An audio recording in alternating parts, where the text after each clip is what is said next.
The annual family picnic had always been a bittersweet tradition.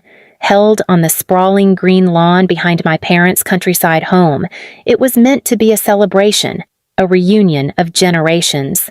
But for me, it had always carried the weight of exclusion, a reminder that I was never quite the favorite daughter. This year was supposed to be different. It was the first time I'd be attending as a mother myself.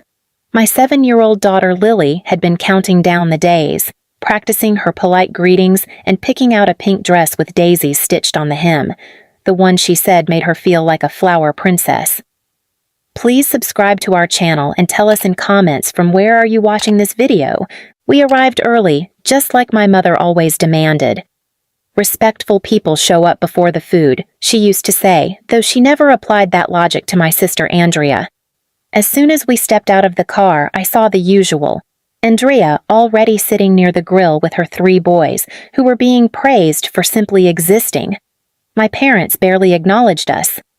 "Did you bring the fruit salad I asked for?" Mom asked, not even glancing at Lily. I held up the bowl. "Right here." She snatched it like I was a caterer.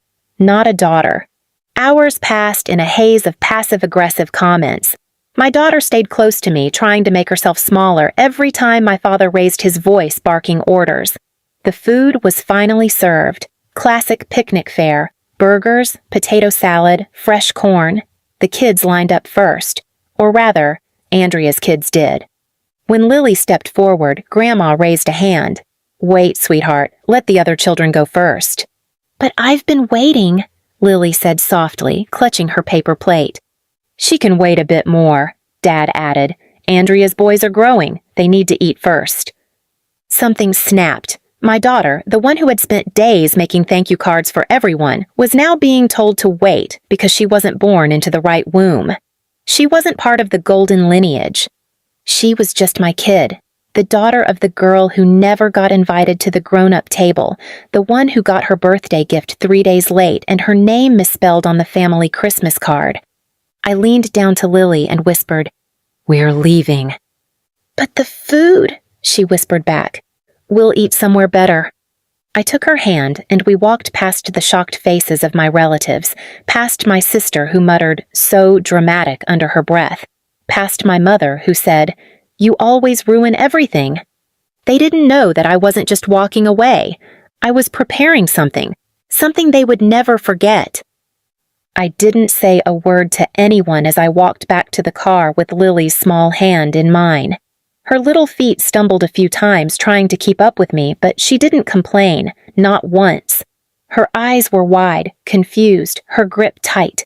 She didn't understand why her cousins got first pick at the picnic, why Grandma suddenly seemed cold, or why her grandpa looked at her like she didn't belong. And honestly, I couldn't explain it to her in a way that would make sense. How do you tell a child that favoritism runs so deep in your family tree that it strangled your childhood and is now trying to wrap its roots around hers?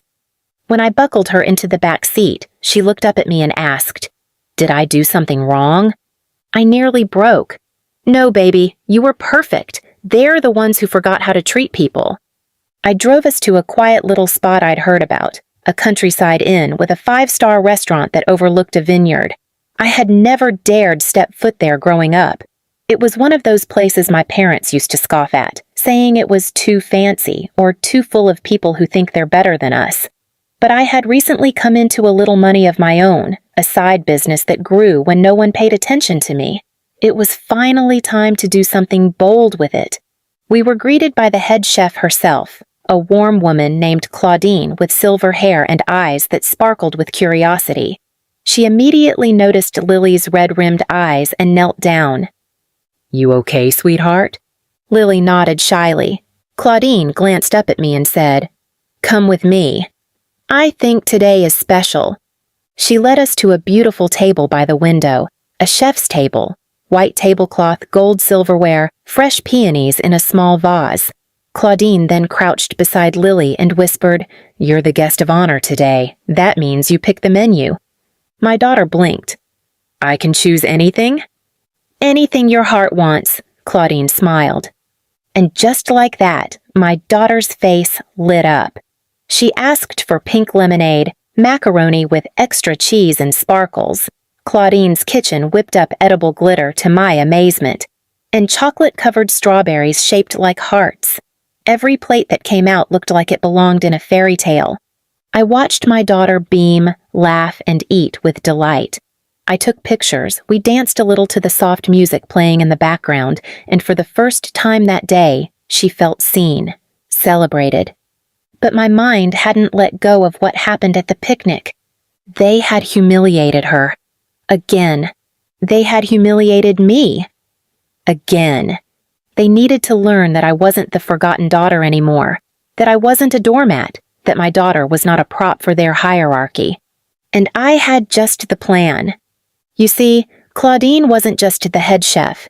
She was also the owner of the entire estate, the restaurant, the vineyard, the luxury inn, and coincidentally, the resort where my parents had planned next year's big family vacation reunion. They'd bragged about it in the group chat. Every room booked, big barbecue planned. This year, only direct family, Mom had texted pointedly. I hadn't been invited, again. But Claudine? She loved Lily. She adored our energy. And when I told her what had happened, what this family had done to my daughter, she offered something that felt like destiny. Buy into the resort. I've been looking for someone to manage the hospitality expansion. You've got heart, and that little girl deserves to host a party of her own. I didn't even hesitate. Within 2 months, I bought a significant stake, and within 4, I had full control of all future events, and I let their reservation stand, because they were walking right into my kitchen. The day of the family reunion picnic arrived with more fanfare than usual. My parents had been buzzing in the family group chat about the new resort they had discovered.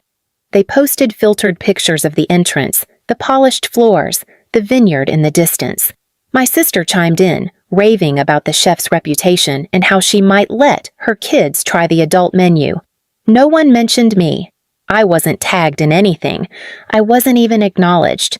And that was exactly what I wanted.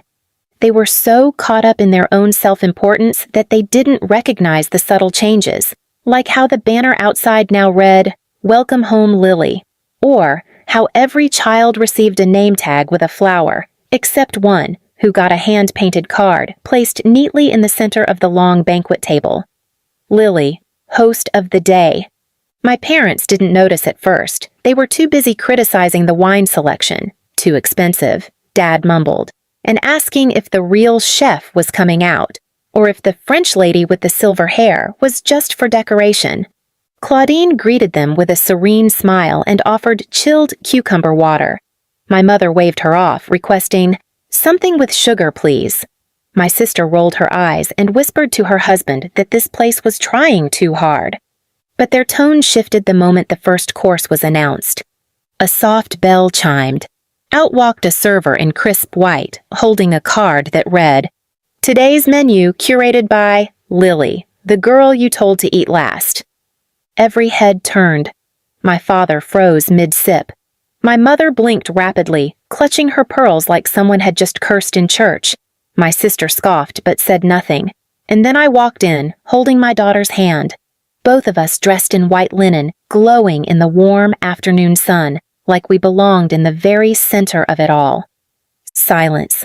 I stood at the head of the table directly in front of my parents. "Good afternoon. I'm your host today," I said with a calm smile. "This table was curated by the child you dismissed, and the woman you thought would stay small." Claudine raised her glass. "To Lily, the only one at this table with enough grace to still offer you a seat." My mother stood up, flustered. "What is this? You're making a scene." "No, Mom," I said. "I'm setting the table." My father glared at me. "You think you can humiliate us?" "Number, you did that to yourselves," I replied. "When you told my child to eat last because she's mine. When you invited everyone else to events except us. When you laughed at her discomfort like it was entertainment. That's when you lost your seat of honor." My sister snorted. "Is this revenge or just a cry for attention?" I looked directly at her. "You took center stage your whole life, Danielle. You got the scholarships, the graduation parties, the keys to Mom and Dad's vacation homes. All I got was silence and babysitting duties. But not today. Today, the stage is Lily's. The servers began to bring out the food. Each course had a custom card, not describing the ingredients, but moments. Course 1, for every time Lily was told to wait. Course 2, for every time you asked me to bring extra food but never offered to pay. Course 3, for every time you used me and called it love. By the time dessert came, my parents were quiet, their plates untouched. My sister refused to look at me. Her husband, visibly uncomfortable, whispered something about calling a cab. Lily, however, was laughing, a chocolate mousse smile smeared across her cheeks. Her eyes sparkled as Claudine brought out a tiny cake just for her, with candles that spelled, "You matter." I leaned in close to my daughter and whispered, "This is your table now. Always." And then I looked at my parents. You may have forgotten what kindness looks like, but I won't let her grow up thinking that love means tolerating cruelty. We're not your emotional punchline anymore. We're done. They didn't speak. For the first time in my life, I saw regret etched into their faces. Real, trembling, too late regret. I took Lily's hand, walked away from the table, and left them there, surrounded by the consequences of everything they'd done and the empty chairs they could no longer fill. Justice wasn't loud. It wasn't cruel. It was calm, precise. I didn't need revenge to feel powerful. I just needed to take back the seat at the table they tried to deny us and reserve it for someone who would never again be asked to eat last. Please subscribe to our channel and tell us in comments from where are you watching this video.